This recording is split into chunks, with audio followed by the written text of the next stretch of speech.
Hello friends, this is Carrie and welcome back to I Like Reddit channel. I hope you all are staying safe and healthy. Friends, today we are back in the Entitled Parent subreddit with 5 kooky stories. So, let's begin. Our first story is by Future Flux. We're a pet sitting service, lady. Okay, buckle up, this is a doozy. I work for a pet/house sitting company and had a new client on my schedule for 3 visits a day for 2 weeks to take care of a dog. When I get to the house and go in, I see a kid, and so I thought they must be running late leaving and didn't let us know. So I said hi to the kid and said, "It's okay, don't be scared," and then I call out for the parents. The kid said they're gone. I asked, "What do you mean?" And the kid said I needed to hurry up and make her breakfast and take her to school. I asked again, what does she mean, and where are her parents? She said they're gone on a trip and again told me I need to hurry up because she's hungry. I asked how old she is and she said she was 7. I asked, "They left you here alone?" She said yeah. Her mom told her that we'd be by in the morning to make her breakfast and take her to school. In the afternoon, pick her up from school and make her a snack. And at night, make her her supper. I asked where Macy is, made up name, the dog. She said they don't have a dog. I said when the owner came for a client meeting and to get the house keys, she met a dog. The kid said the mom borrowed the neighbor's dog. OMG. I called the company owner and told her what was going on, and of course she was flabbergasted and came over immediately. She tried to get a hold of the kid's parents, but they weren't answering their phone, so she called CPS and explained everything when they got there. CPS took the kid, the parents' info, and left. The next day, the kid's mother called the owner and left a rambling message, screaming about how could we turn in her child to CPS, and that we broke contracts so that she was going to sue us, and also for the cost of ruining their vacation. The owner called them back and told them that the agreement was to take care of a dog, not a child, and that was illegal anyway. Also, borrowing a dog for her to meet for the client meeting was deliberate misrepresentation, so good luck with a lawsuit. The owner hasn't heard from the lady since then. I'm guessing the pet sitting service was cheaper than hiring someone to watch your child properly. We still can't understand how this woman thought this was actually going to work. Our next story is by I Be the Witch of the Woods. Get married and have babies because you owe us grandkids. My parents. I am a 38-year-old woman. I have a great career, a loving boyfriend, 31, great pets, and friends. I have never ever wanted kids. 5 years ago, I entered a relationship with a man named Jason, name changed, who I thought wanted the same thing that I did. We had been together for 2 years in 2015. We had traveled together, read comics, played video games, and did all kinds of fun things. I had always been honest with Jason that I had never wanted kids. He told me he didn't either. Then, in the summer of that year, I began to notice changes in him. He would talk about how great his friends' kids are. He then tried to get me to spend more time with his nephews, even though I wasn't close to them. He also began talking to my parents way more than usual. Then one evening, he said he wanted to have dinner with my whole family. I found it a bit strange, as I didn't often spend time with my family, but for him, I agreed. We were having dinner, and my parents and siblings, my brother and sister, were there, and then he dropped a bomb on me. He got down on one knee and said,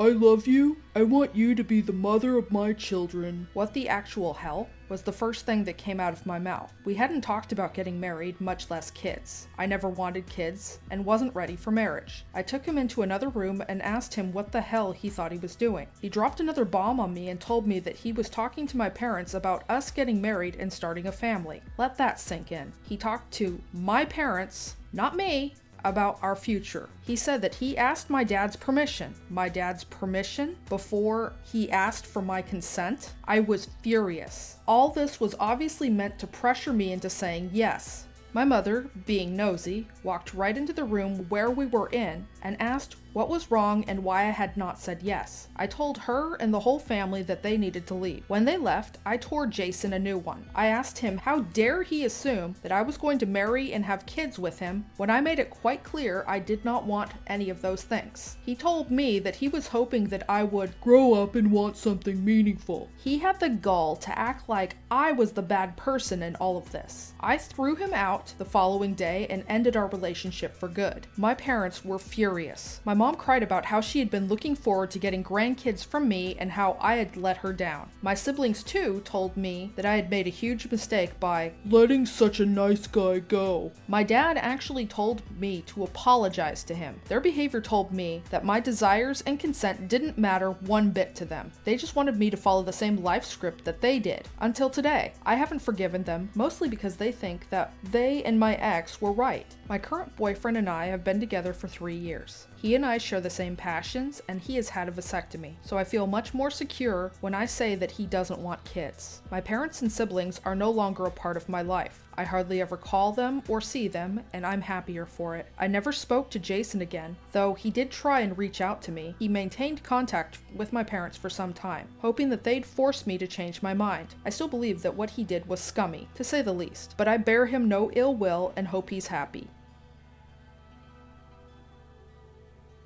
If you're enjoying the content so far, please put a heart emoji in the comments section down below. Our next story is by DeLady Brute. I just got off the phone with the IRS. I hope you enjoy prison. Well, I never thought I'd post here. It's tax season, so this memory popped into my head again. Just a little backstory. My mother is a massive narcissist. She acts as though everyone owes her everything, especially money. She is by far the most entitled person I've ever met. A month after my 19th birthday, so this was in November, I decided I wanted to move to a different state with my now husband. We'd been together for 2 years at this point. In 2 weeks, we would finish paying my mother's bills until we moved. So we told my mother's wife first, since she was home, and asked why I wasn't in class that night. She said that she wanted me to be happy, and I knew she was going to get to school. We were all in college, taking night classes, and tell my mother. Sure enough, that's what happened. My mother left school early that night, and she was screaming and yelling at my now husband about how he's garbage, and the reason that everything had happened in my life since the moment I was born, etc. He said, "Screw you," he walked away to start packing. My mother is yelling at me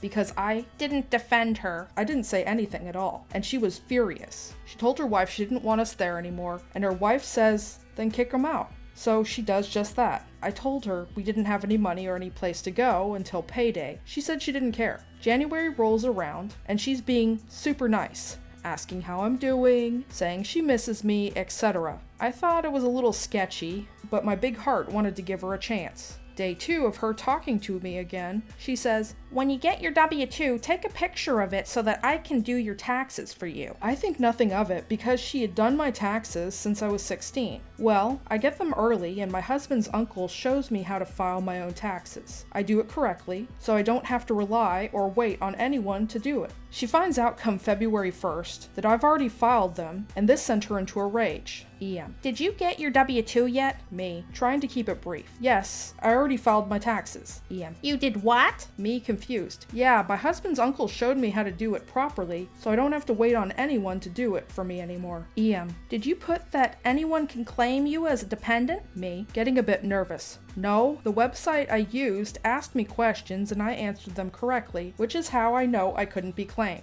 EM. That was my money, OP. You stole my money from me and you lied on your taxes. You can go to prison for that. I'm gonna call the IRS on you. Her trying to scare me because she knew how I was. She hangs up. I started to get worried because I believed everything she said to me up until that moment, but I realized that she was full of it. As I was talking to my husband's aunt and uncle about it, we were all in the car. My phone rings 32 seconds later, and it's my mom. EM. I just got off the phone with the IRS. You're gonna go to prison for the rest of your life. Me, laughing. Okay, sure. She huffs and hangs up. From that moment on, I realized that she was completely full of it, because growing up, she dealt with the IRS a lot and would be on hold for hours before reaching someone to talk to. So there was absolutely no way that she had reached somebody that quickly. TLDR. I filed my taxes for the first time correctly, and my mother threatened to call the IRS because she couldn't claim me as a dependent on her one last time.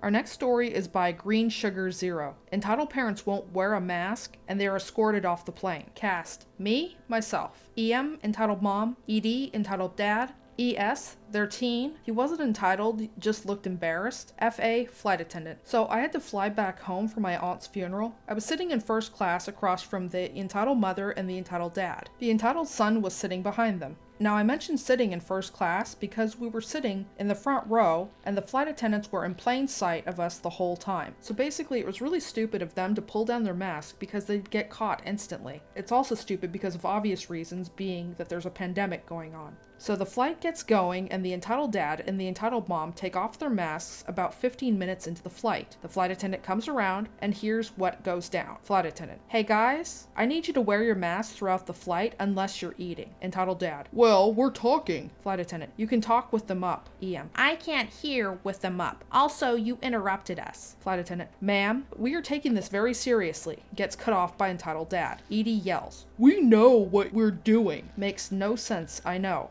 The flight attendant calls the pilot and explains the situation. Flight attendant: "Sir, I just spoke to the pilot. If you can't wear the mask, we will deplane you." EM throws her mask on the floor. I guess we have no rights in this country. Complete government control. So yeah, we ended up deplaning. Their son looked genuinely embarrassed, and I felt bad for him. I felt even worse for the flight attendant, but she was pretty cool the way she handled the situation. I don't know if I would have been as calm and respectful as she was. Our final story is posted by Lady Mayhem. "Please, sir, stop dangling your baby over the shark tank." So I was inspired by the not petting zoo post from earlier to write up my own experiences of working as a seasonal temp at Sea Life Center in England. This happened a year before I started university. So I'm 18 and I've just moved to a new city to be with my now, thankfully ex-boyfriend, and I'm looking for whatever job I can get. I see an ad for a job at a local Sea Life Center, a chain of aquariums across the United Kingdom, for someone to do talks to punters and such. I've been in theater group since I could walk, so I think, great, I can learn a script and talk about fish, and managed to get a 6-week seasonal job over the October half term leading up to Christmas. About 50% of my job was to do these talks for school groups about the otters, the sea turtles, the Finding Nemo exhibit, and so on. 15% is cleaning the outside of the tanks, 5% is dressing up in the giant otter mascot suit and getting kicked to shreds by toddlers at birthday parties, and 30% was sitting freezing my butt off at the touch pool, a simulated rock pool with crabs and sea enemies the kids can touch, situated right above the constantly open front door directly across from the open-top black-tip reef shark and the moonray tank, and Basil, the bottom-feeding bamboo shark. He was my favorite. That's right, I said open top, with approximately 1.3 meter glass sides filled with water, sharks, and stingrays. I kid you not, the number of parents I had to ask to not dangle their babies or toddlers over the 1 meter deep water was ridiculous. At least 3 a day, possibly rising to 10 to 12 on a busy weekend. The parents were not impressed by my adherence to basic common sense. I got thrown incredulous looks, angry retorts, and the lot. The crowning glory, though, was a dad who informed me, "It's fine, you can just jump in there after them." Dude, I'm a 5'2" minimum wage worker. You could not pay me to jump in shark-infested waters to save the baby you dropped in there. Sorry, not sorry. That job was kinda terrible, to be honest, and the lunchroom was right next to the very smelly quarantine area. I was very happy to leave at the end of my contract. That's all the stories I have for today. Links to the original Reddit post will be in the description box below. Please stop on by Reddit to show the OP some love and an upvote. If you enjoy my videos, please comment, like, share, and subscribe. Don't forget to hit the bell notification to let you know when I upload new videos. Thank you for watching and have a wonderful day.